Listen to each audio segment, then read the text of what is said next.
Well, I do want to welcome everyone back, or if this is your first time, welcome. We're excited to have another conversation with the experts that we have at the Center for Career and Ministry Development. This is week 3. We're going to be posting all of these these webinars, and so you are welcome once they're posted to check out week 1 and 2. Week 1, we talked about adaptive leadership and the need as culture is shifting quickly to be curious and playful in your leadership. And then last week we talked about the ever important how to manage conflict with Dr. Ken Reeves and learned the 4 stages of conflict, which was I think super useful. And so we now have another amazing expert to have a conversation. And this week we're talking about preaching, which I think is timely, especially preaching in a increasingly polarized uh, congregations where people have a lot of really big thoughts, big opinions, and it can be challenging to know how to navigate the preaching task. We are talking about preaching because we have an expert on preaching, the Reverend Dr. Meg Hess. She has been was a faculty in the preaching department for Andover-Newton for over 30 years. She has her Master's of Divinity and Doctorate of Ministry in Pastoral Counseling from Andover-Newton Theological Seminary, ordained in the American Baptist Churches. She has served pastorates for 25 years in Massachusetts and New Hampshire. She is a licensed pastoral psychotherapist and a professional certified coach with international coaching, the International Coaching Federation. And she's on the faculty of the Leadership and Ministry Workshop in Boston and the Mindfulness Coaching School. And the sum of all that is she definitely knows what she's talking about. And so I'm excited to learn from you to consider this question. As I was thinking about how we would start this conversation, I was thinking, this is so timely. It might have been a few months ago when I was talking to somebody and they were saying, I really like that this a church, but the pastor, she's just so political, and she just all her sermons are political. And I was thinking, can that really be true? Have pastors suddenly become, you know, um, you know, one side or the other, and about politics? And how do we do this task? I know other people are like, the pastor needs to speak about these important, timely topics. And you're welcome to jump in, Meg. And but what do you think is going on? Why are people feeling like politics is a challenging thing to negotiate in the pulpit? Yeah, so thank you for your generous introduction. I think of myself less an expert and more just somebody who's really interested in all these topics. So I appreciate that. So what's going on is a great question. I don't I think when we talked earlier, Nick, you were wondering out loud, what's the same and what's different? And I Yeah. would think, some of the things that are the same is I think it's always been a challenge for preachers to speak to what's going on in culture and society and to address those issues through the lens of the gospel. That's not new. That's always been there. I think what's one of the things that's different right now is that it's just so intensified. We are in such a polarized situation in the United States, politically speaking, and the anxiety level is through the roof. There's a lot of reactivity in all of our systems, both in our families, in our churches, in our society, in our political setup. So all of that shows up in the church, and that just intensifies what has always been a challenge for preachers, I think. Yeah, so it's not that this is new, but it's just the intensity has jumped up. I was reflecting on how COVID allowed people to see that there were churches that were aligned politically with them. And so there's also this sort of like maybe awareness, like sort of less community sort of centered churches and ones that are, people are tempted to go to places where they don't have to uh, interact with people with different thoughts and opinions. And so is the answer to avoid politics? Is the answer to align with one and collect all the people who agree with you? That's one answer. I wouldn't say it's the answer. There, there's certainly drawbacks to that. Um, I think the challenge is to create spaces within our congregations where we develop the skills and the capacity to talk about difficult things with each other and to disagree with each other, to invite different perspectives, and to create safe enough spaces where people can really express what they're thinking. Um, yes, I think it's a temptation. That's a great insight about COVID, allowing us to be a little more particular in terms of church shopping and finding a place that might reflect what we already think and already believe, and feel comfortable with that. But I think, one of the challenges and one of the benefits of a, a congregation made up of just real human beings from a diverse uh, cross section of perspectives, um, racial, ethnic backgrounds, cultural backgrounds, age ranges. That really gives us a place where we can practice communicating what we believe. And yeah, so that to me is the ideal, but getting there, I think, takes a lot of intentionality Yeah, and a so lot of let's work. let's talk about that intentionality. What are some things like what's step one that a pastor can do to kind of get ready for to create these safe spaces to allow room for people to feel safe enough to disagree and maybe safe enough to disagree with the pastor or to have at least have a different political stance.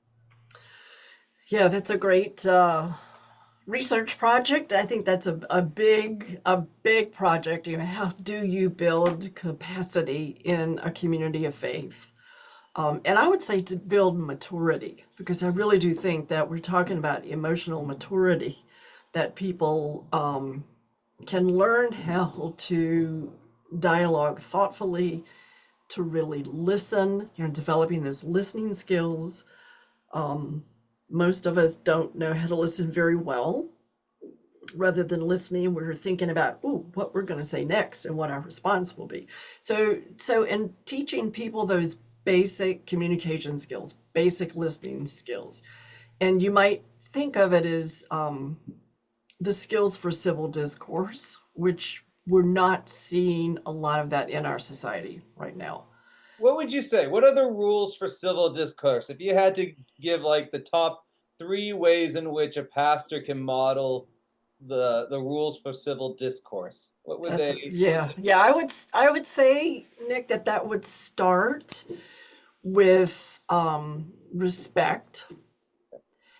So just respecting that other people have different life experiences, different opinions. They have reached their conclusions through different journeys. So just basic respect. Another thing I think that is really important is curiosity. how can we as preachers um, stay curious about how other people have arrived at their conclusions and their decisions and their thinking politically. So, being able to ask questions like, so how did you come to that belief, or how did you develop that way of thinking, or what influences in your life have led you to think this way politically, or how does this political dynamic and the polarization that's happening in our culture, how's that affecting your family? How's that showing up in your family? So just being really curious, I think that's another quality.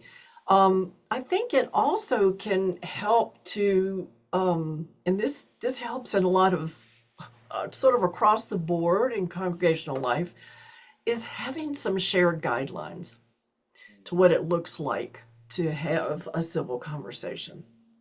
So again, allowing everyone the chance to speak equally, listening, not attacking other people's views. So basically, behavioral covenants. I mean, do congregations, can they create those behavioral covenants that hold people accountable when they cross the line into behavior that could be abusive or not welcoming to dialogue? Yeah, so for those of you who were here last week or listened to last week, you might have heard a similar thing from Dr. Ken. Hmm. Perhaps it's something we should listen to, that these covenants, these behavioral guidelines might be something that's important when we're navigating a world where people have very sharp views and conflict is harder to negotiate, really. Not just assuming that the contract is understood about how to talk about these things. That Right, people have very different experiences in dealing with conflict. right. But the other thing I was thinking you were saying, I love, so be respectful, or have respect, right? Like, Hmm. focus on actually respecting others, and then stay curious, which I think is really hard when politically, when it seems like our side is so well reasoned and the other side is so misinformed, right? Like, it feels Yeah, like being yeah, curious. It's like, why do I want to understand why they don't know what they're talking about? Or exactly. being curious sometimes can feel like, why do I want to spend time exploring these really heterodox views, these views that are maybe not Christian, right? And so it could feel like asking questions and trying to understand someone's perspective when it feels not within the orthodox frame that we have. If one is that, so what, however one's shaping it can. So how does one do curiosity well without feeling like you're giving the other side the opportunity to be, to double down on things that you feel like aren't true or aren't faithful? Mm. So, two things are coming to mind. One is just the awareness that most of these political positions, especially when they're extremely polarized, um, y- y- they really are more emotionally driven than logically driven. So that's one thing that I just try to keep reminding myself, that I have an irrational belief in rationality. I, Mm, I think, oh, this is so rational, and I see this so clearly, and I'm so well informed, I can just convince the other side. It's like, no, there's so much more going on. There's just the emotional process is much deeper. So one is just being aware that's in the room. Um, Another thing, again, trying to find a way to to stay connected with people who are different. That I think is an enormous challenge in general. Um, so to hold both the responsibility to say, I want to connect with you enough to hear what you have to say. And would you be willing to hear what I have to say? And to ask that question and to put it out there and to be brave enough if they say, well, a lot of people aren't really interested in knowing what you think. But if they do say, yeah, you can share your perspective too, then I'll do that. And I'll know that that might make me anxious. That might bring some conflict into the relationship. Um, but having the courage to speak my truth as well as being open to exploring where the other person. It's really about emotional connection. So you've got content and emotional process, and the content is the political views and how that lives out. The emotional process is all the other stuff about how you stay connected with someone who's just really different from you. Yeah, one of the things is thinking about like, okay, I don't agree with the content, but I do want to be connected emotionally and relationally, and understanding, well, what maybe we can find common ground in sort of affirming that we probably both think we're trying to do what's good for people, right? Or Right, figure out where the common ground is in our process, even though we might come to different conclusions. right, right.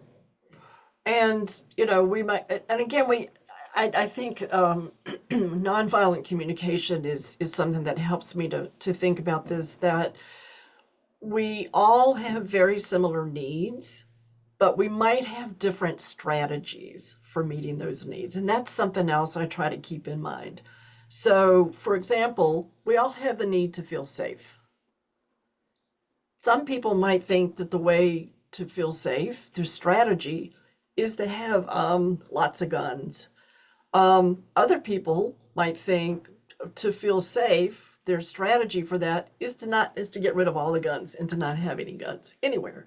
So those are two strategies that are very different and they express themselves very different politically. But if I can find a way to connect on that basic need, we all have that basic need to feel safe. That's one of the places where you can connect.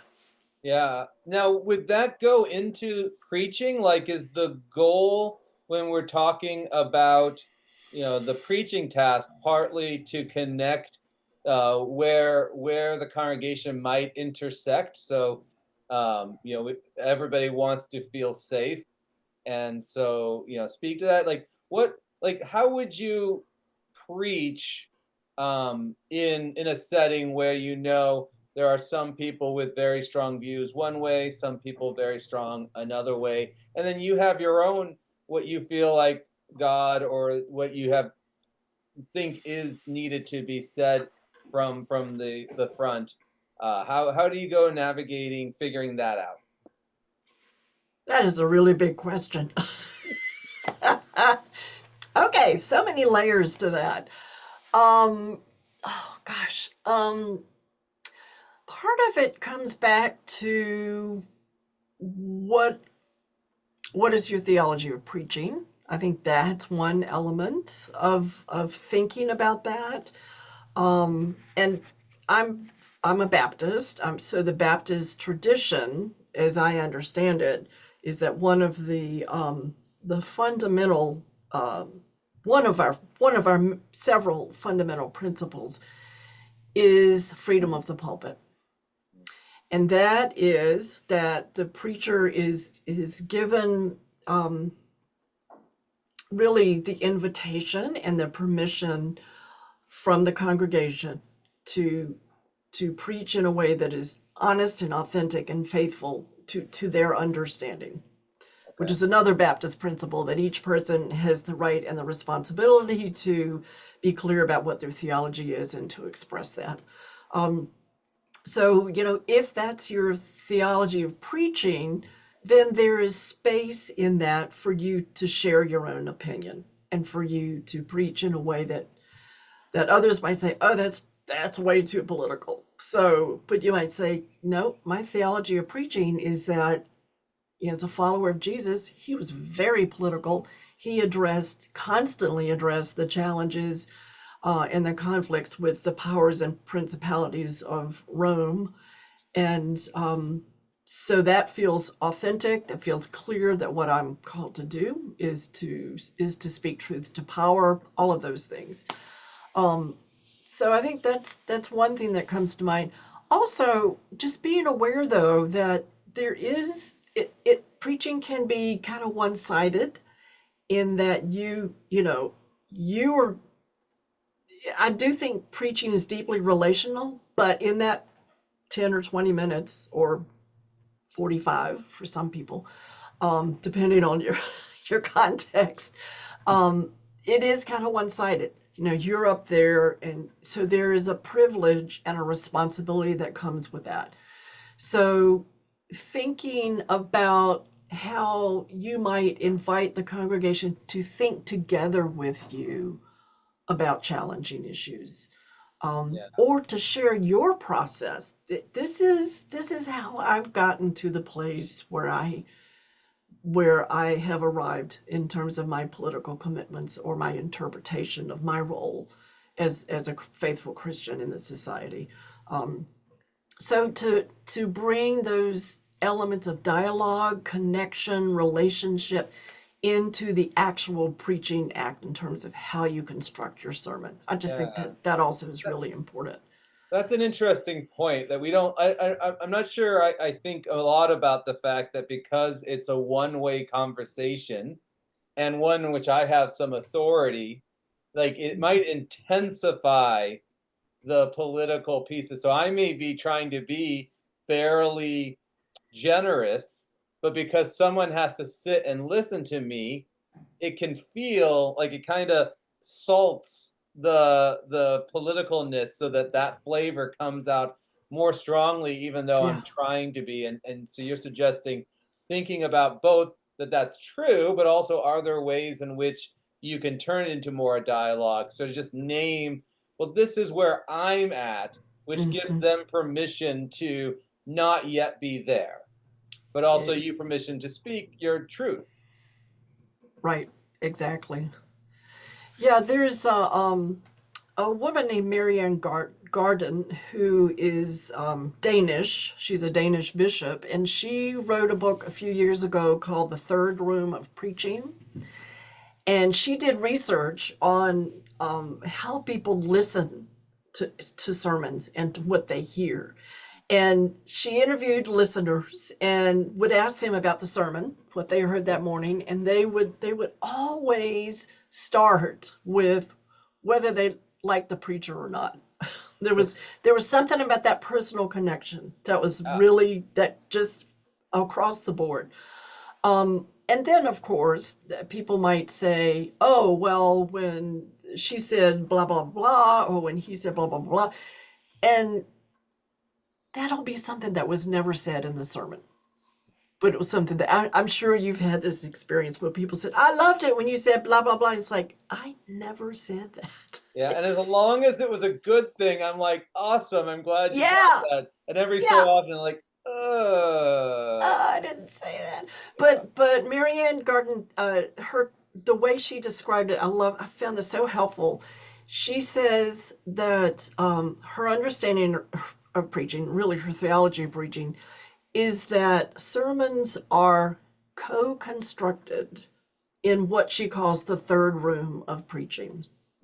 So we come, we bring whatever we're bringing. The listeners are bringing their filters, their experience, their relationship to authority, pastoral authority, all of those things, and they're taking all of that through their experience and sort of creating their own version of the sermon. So just that awareness for me shifts my sense of responsibility. It's like I can't be completely responsible for how someone else hears or receives what I say. As you say, I can be trying really hard to be open and as neutral as I can be. And if someone is hearing that in a different way, okay, that's part of how they're co-constructing the sermon. yeah, So and so that can help you be sort of non-defensive when you receive that to know, it's not really necessarily about your sermon or about, but it's the way they're receiving it, and then there can be maybe a conversation about their experience of the preaching rather than sort of that are you or are you not too political?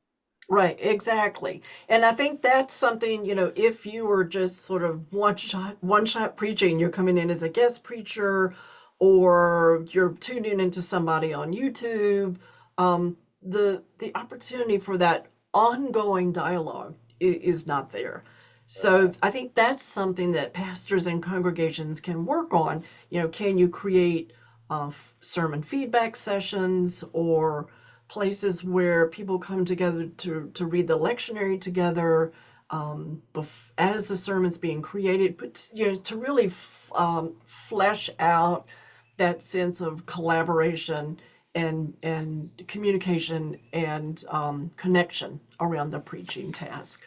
Yeah, because if we don't know what people are hearing, then we can't help, guide them and disciple them and help them, will, you know, uh, as much as we think we have relationships with people, and we do, like if we don't have that dialogue about our sermons, then we can't know what people are hearing. We think we're being clear, and Yeah. maybe people are hearing something we're not intending.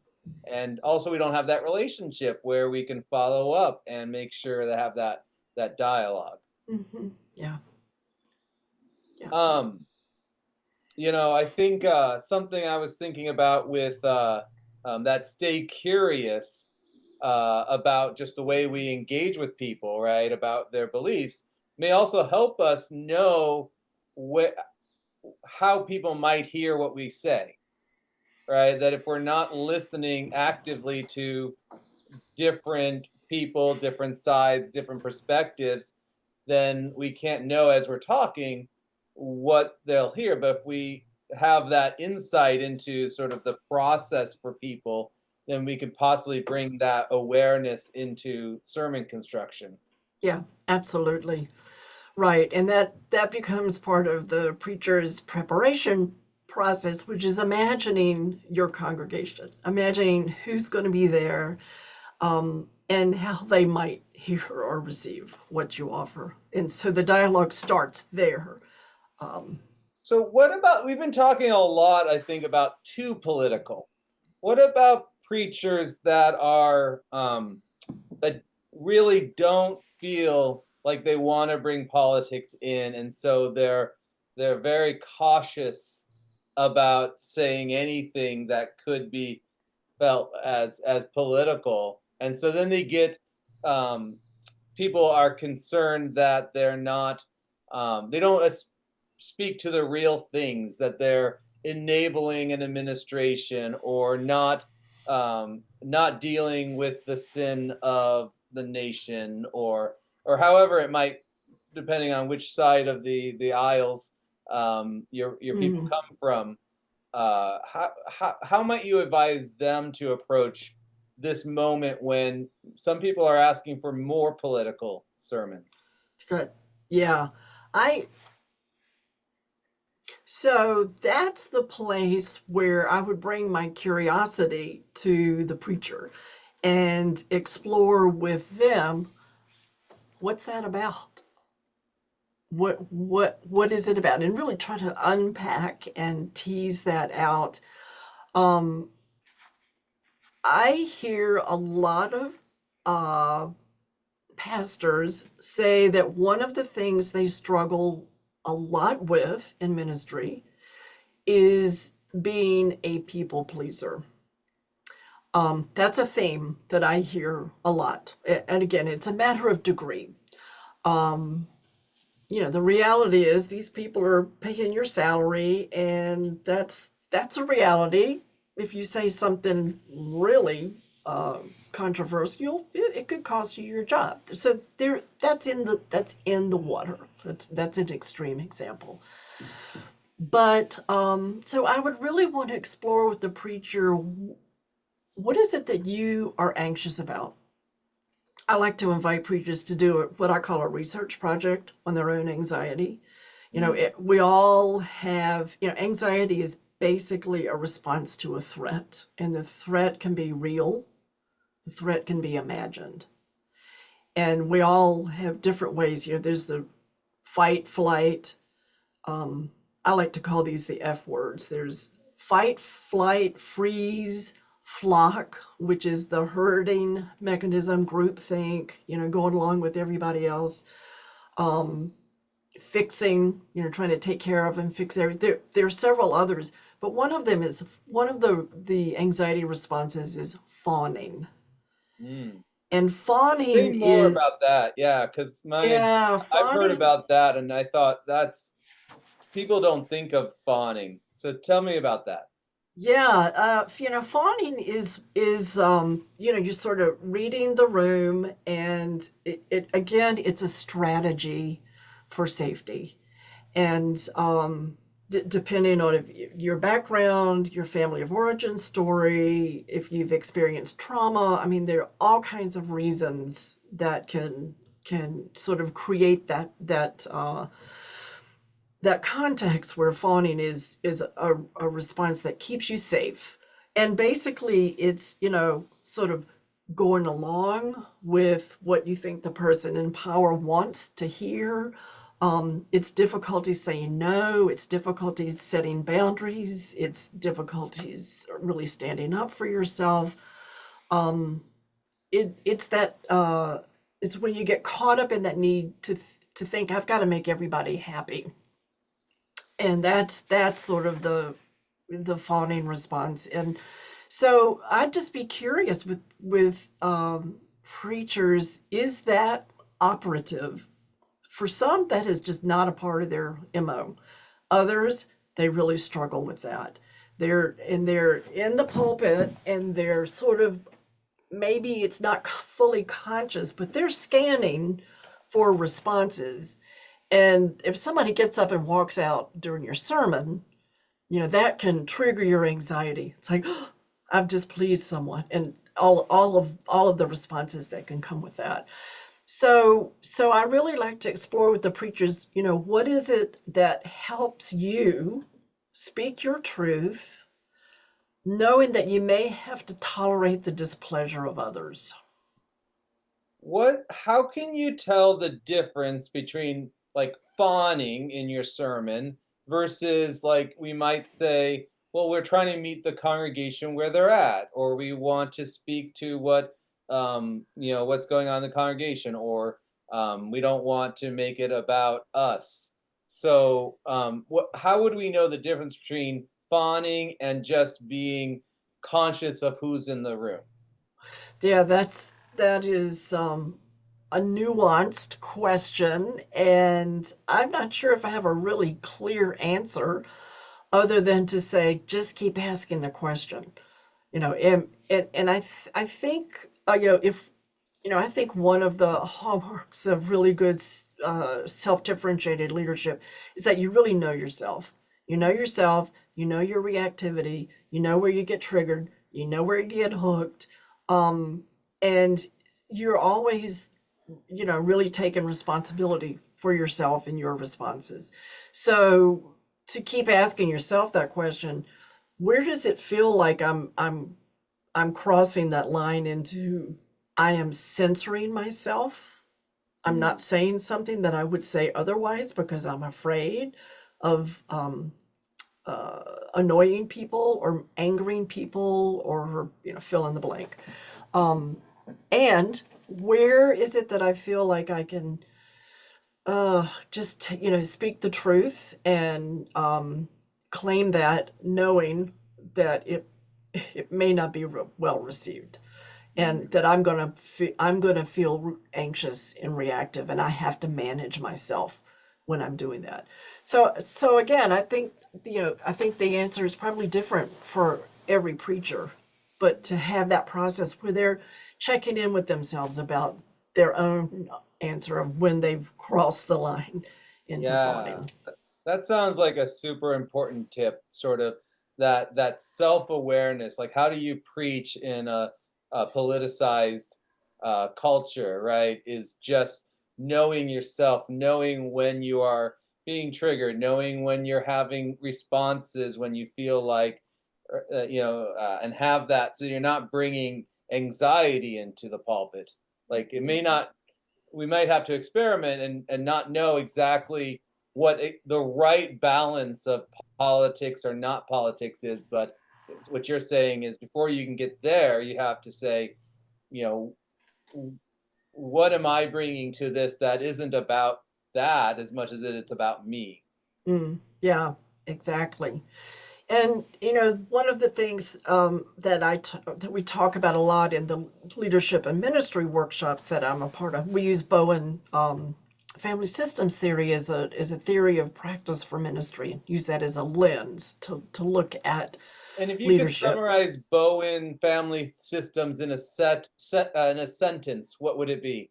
For those who don't Oh, know it's there. Bowenian. Oh, yeah, yeah, yeah. Okay, so elevator speech for Bowen theory. Basically, it's that we are all a part of a system, and that includes relationship dynamics, multi-generational dynamics as well, that gets passed on from generation to generation. Um, so rather than thinking of just the individual, when Bowen developed his theory, he was working with, he was a psychiatrist and working with people with schizophrenia. And at that point, they would call the schizophrenic the identified patient. But Bowen really worked to sort of broaden the lens and say, what's going on in the whole system, the whole dynamic that is creating an identified patient. So we can transfer those insights and awareness to congregations as well. Yeah. Sort of thinking bigger picture, getting up in the balcony and looking at the bigger dynamics. Mm. But we talk about what differentiation of self looks like in leadership, and that there are really three things, and I think this is really important for preachers to remember as well. The first thing is self-definition, which is, who am I? What do I believe? What do I think? How do I feel? What do I need? What are my goals? I mean, it's all of that about defining a self. And, that is, where all the political stuff that's going on, it's really important for preachers to just give a lot of hard thinking. What is it I really think about what's happening? Mm. And the second thing is self-regulation. Mm. So when you take a stand, you define yourself, and you might get pushback from someone else. Then you get anxious. You can just sort of feel your anxiety, and your job then is to self-regulate Mm. so that you're not reacting. And then the third piece of the self-differentiated leadership is staying connected, Mm. which again goes back to that earlier part of our conversation. How do we connect with people who are on the other side? Mm. Um, so all three of those things we're constantly sort of working with that. Yeah. So the preacher needs to know what he or she thinks and what they believe and what their guiding principles are, their values, and to speak with integrity out of that. They also need to be able to notice when they get criticized or pushback or whatever, how they can react and how they can stay calm and carry on. And then also to keep reaching out across the divide to connect with people who don't see the world the same way you do. That's good. Self-defined, self-regulated, and other connected. Yeah, and, it sounds like would it be fair, so we're getting close to question time. I wanna make sure people, can ask questions. I almost might summarize your sense of how to preach in a politicized world is rather than starting with others and their reaction to your sermon, start with you. Know yourself and how you relate to the preaching task, and then you can ask the question, okay, how do I shape it given how others will respond? But if you don't know yourself and if you're not self-defined and self-regulated, you're not going to be able to walk consistently and in a place where you have no regrets in your sermon. without doing that first. That's a great summary. Yeah. What you Well, said, what you just said. well, you said it. I just summarized it. Great summary. That's my job. Uh, well, Thanks, thank Nick. you, Meg. I want to give people time to ask questions, so I'm going to turn off the recording, and then people can turn on their video if they want. You don't have to. You can also just unmute yourself and ask a question, or you can put it in the chat, and I will ask it for you.